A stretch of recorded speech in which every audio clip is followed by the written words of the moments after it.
Greetings and salutations, loyal viewers of this channel. My name is Sean, and yes, the rumors are true. The reason I haven't uploaded on this channel in a week is not because I was on vacation in the city of Nashville. It was because I was, in fact, horrifically murdered. But I am happy to tell you that I have made a full recovery. We did the witchcraft thing, we did the rituals, and now I am back alive. So today, we're going to talk about this incident in the city of Chicago where a group of teens attacked a married couple and ended up killing the unborn child of the wife in this married couple. And the reason we're going to do this is because this follows some trends, some patterns, some things that we've talked about before, including not describing the overwhelming majority of the suspects that are still on the loose, and I can't stand that. But before we do, I want to thank everybody who supports this channel through actualjusticewarrior.com/join. Give me the money.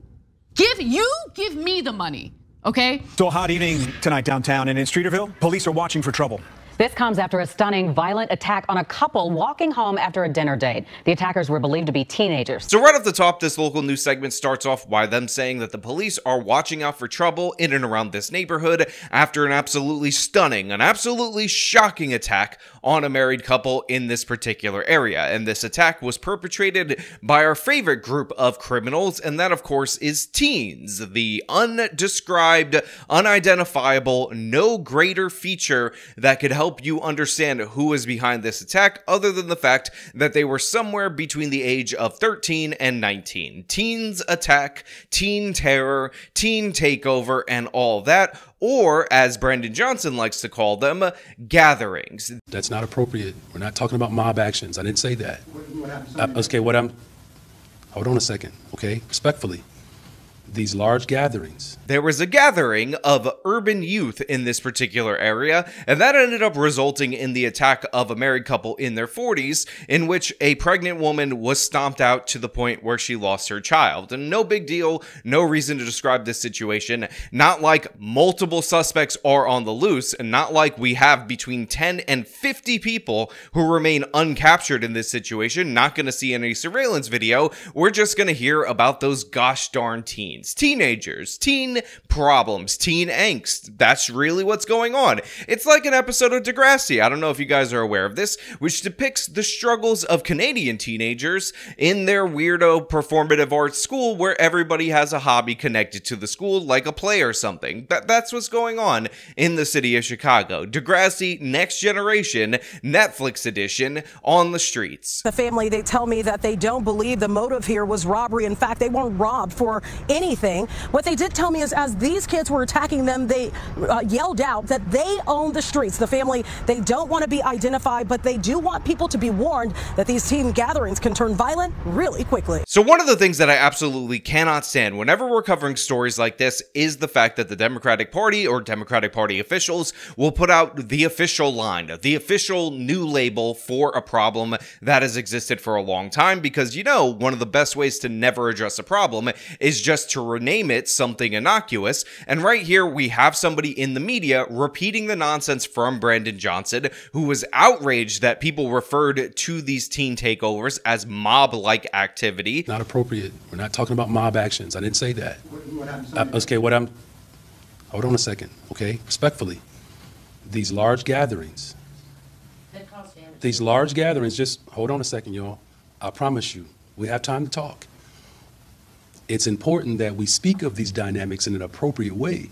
This is not to obfuscate what is actually taking place. That these teen gatherings can turn violent really quickly. And she just called them a teen gathering. The teens were just gathering. They were just gathering on this particular corner, and they said this was our corner. It's not weird at all, not unusual, because again, this is just typical teen behavior. Now, obviously, one of the things that I want to harp on is the fact that the victims in this particular case, even though they don't show their faces, appear to be white people. The perpetrators in this case, even though we have no description of them at all whatsoever, are likely, although not confirmed, we don't want to overstep our bounds or make conclusions based on little to no evidence, African American young males disproportionately. So, right now we have a bunch of people on the loose, and guess what? We're not going to get a description throughout the whole course of this video. There's not going to be any surveillance video, even though in the opening, they were right in front of this AMC, brightly lit up area. We have footage of these takeovers all the time. We have footage of these takeovers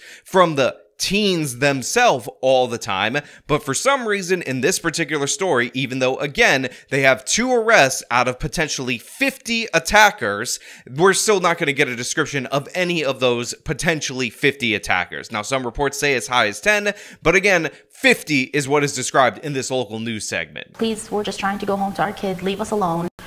Why are you doing this to us? This is where Nina and her husband were walking back from date night Friday after 8:30 in Streeterville. Everything happened from behind us.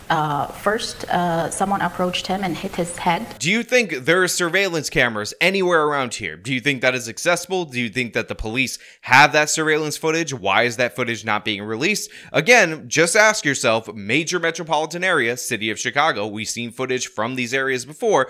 Do you think there's any footage to show to the public for this ongoing supposed manhunt? Someone approached him and hit his head, punched him in the head, and he looked back and he looked at me and told me, run, so he wanted to protect me. These are images of his injuries, bruising from head to toe. One of the things that people on this channel get angry about is the fact that I often label this, accurately so, a version of the knockout game. And people get mad because they say, Sean, that's aggravated assault. Sean, that's felony assault. And by the way, just to be clear, they're charged with misdemeanor assault, the 2 people that were actually captured in this particular incident. So it's not even a felony assault according to the Cook County District Attorney. Can't wait for her to be out of office. And the fact of the matter is, the reason why I label this the knockout game is because these teens, these typically black youths, do this for fun, and they do this to any other group that isn't them, and yes, that often results in disproportionate attacks on white people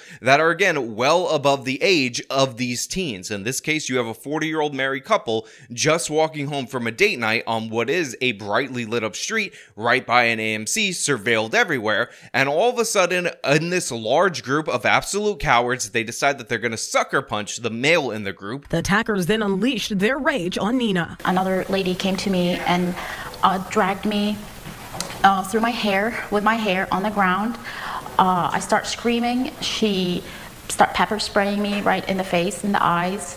Another person starts stomping all over me. Before females decide that they're going to attack this woman. No motivation, they didn't steal anything, although in many different variants of the knockout game, they will often KO somebody and then steal their shoes right off of them, pickpocket them.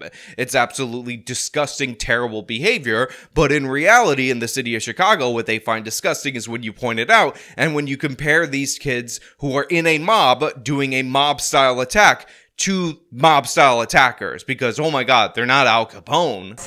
Another person starts stomping all over me, and my husband ran towards me to save me. Over 10 people held him. Nina's hair was pulled from her scalp. Nina captured this image of the hair in her hand. So what is being described here is an absolutely savage attack. They end up going after the husband first. Then, of course, he tries to tell his wife to run. She ends up being confronted by young ladies, possibly, if we're being 100% accurate based on crime statistics, Koreans, because obviously Koreans are the ones mobbing up, taking over blocks, and stomping people out. And they yanked her hair so hard, they pulled it out of her head while they were stomping her while she was on the ground. Now, to be clear, even though she is reported to have been pregnant, and that is in fact true at this moment in time, Nina was 2 weeks pregnant and says she found out after the attack that she lost the baby she was carrying. She was 2 weeks pregnant at this moment, so in reality, she didn't know she was pregnant, and these attackers didn't know she was pregnant at the time that the attack occurred. That being said, would that have made a difference in reality? Probably not. These teens had decided that their teen energy, their gathering, was being disturbed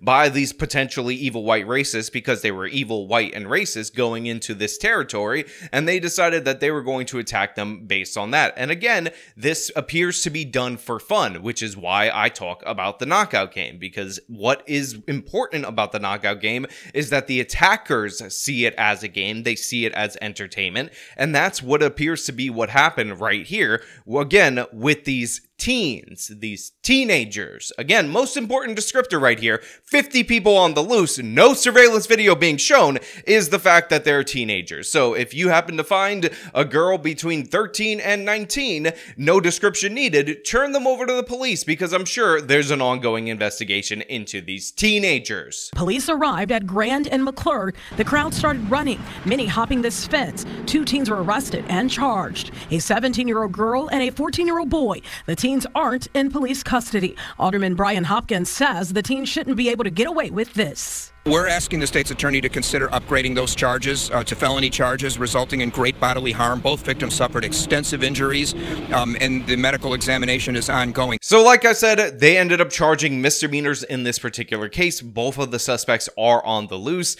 Again, if they were interested at all in capturing the other groups of these teenagers that were in and around this area that participated in this attack, you would think that they would charge them with higher charges and maybe try to hold them and, you know, negotiate a deal in order to get them to testify against other people. But it turns out there's no interest in that. They don't want to engage in that. They're just charging misdemeanor assault despite the grave bodily injuries inflicted on these victims. And by the way, this pro-criminal attitude, this we always got to protect the offenders because they were just innocent Angel Aladdins trying to feed their starving family by attacking random 40-year-olds that happen to be likely of a different race than them on the streets and stomping them out to feed their starving family is the exact reason why the victim in this case is completely anonymous. The husband is not even present right here because they are afraid of retaliation, and they should be afraid of retaliation considering the overwhelming majority of suspects are on the loose. The police aren't even really looking for them.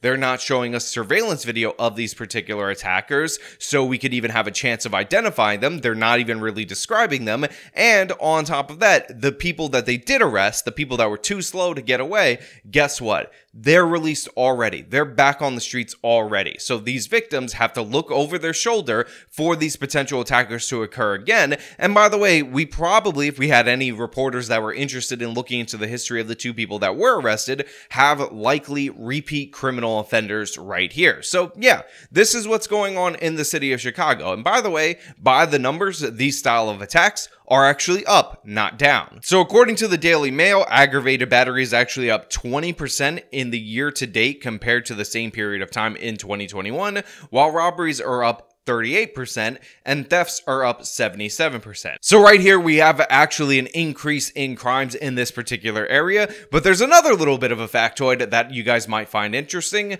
which is of course this happens to be the same exact area where Jussie Smollett staged his notorious fake hate crime assault. So in this particular area, the police are able to find surveillance of the Osundairo brothers running to the cabs really quickly. Instantaneously, they're able to track that down for that fake crime, for that hoax. The response is immediate, and the news and the media and the prosecutor and all those people are coming out in force to talk about that particular incident. And I know Jussie Smollett had some degree of fame prior to that incident, but all of a sudden, when we have a situation where 50 suspects end up attacking 2 people on the street, an attack that actually happened, guess what? Nobody's to be found. Nothing to see here. Just look away. No additional suspects, misdemeanor assault, and shut your face. Look, the fact of the matter is, violent crime happens. Horrible crimes happen all the time in this country, all the time in major cities, all the time in rural areas as well. And to a certain degree, we don't have an impact, a way to control this type of behavior in our society. But on the other hand, we can't control our response. We can't control our view of this situation. We can't control our perception of who's the victim, who's deserving of scorn, and whether or not we invest the time, energy, and resources into finding the perpetrators. Right here, the city of Chicago, Cook County, has shown us that they don't give a damn about these people. They don't give a damn that this woman was pregnant. They don't give a damn that this man was beaten severely. They don't give a damn that she ended up having her hair yanked out of her head, because they baby charged these 2 suspects that they actually did catch, and there appears to be zero effort in order to find the other potentially 50 suspects that also engaged in this attack. On top of that, 50 plus teens are gathering on a corner, taking over a street, notorious for these street takeovers, and there was no police presence immediately there. They have conceded the city to these criminals, and this is the result. Good, law-abiding people end up being attacked, and an unborn child ended up being killed in this particular incident. But you know what? Those are just my thoughts. Those are just my opinions. I want to know what you guys think down in the comments below. Am I crazy? Were these just Japanese youths on the street of Chicago? Or maybe, just maybe, does the identity of the perpetrator have a lot to do with the response? Let me know your thoughts down in the comments below. If you like the video, show them by leaving a like, subscribe for more content, follow me on the social medias, support me via the support links in the description of this video. This has been me talking about a teen takeover, an attack from teens on a 41-year-old pregnant woman and her husband. Till next time.